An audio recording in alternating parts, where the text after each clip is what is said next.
that's what we up against. But you must understand that you are a god. You are a goddess. If you have carbon in your skin, neuromelanin, dark matter energy, those of you who have been reclassified as African Americans and Latin Americans and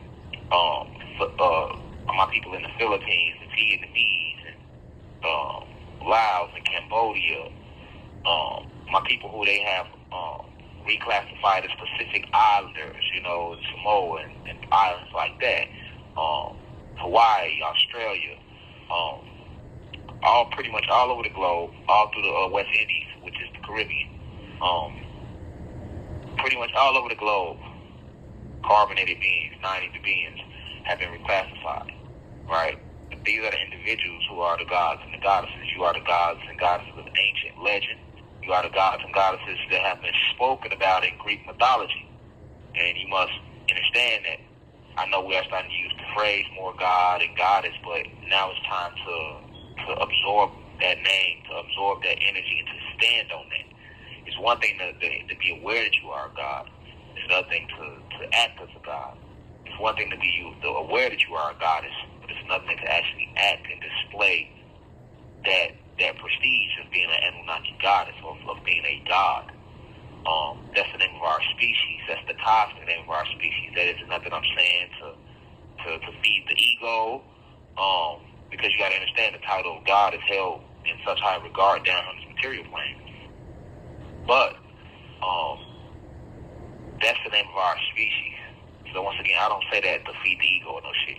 I'm not saying that to make you feel good. I'm not saying that to, because we want to be a superior to those who oppress us. No, I'm saying that because that's the esoteric truth of this planet, of the cosmos, of the universe. And you must know that you have a soul. You must understand how powerful the soul is, and that this soul is a feeding tube for these spiritual parasites. They literally feed off your soul. They feed off your solar energy. That's why they created a solar system. And I explained this to you years ago. All right, so you have an electromagnetic frequency that outlines your body. In science, it's called an electromagnetic frequency, but in spirituality, it's called an aura. Right now, because you have Zeus and the Fallen, they are trying to exploit the fact that the Kundalini energy is rising. So now they are trying to blend in amongst us, right?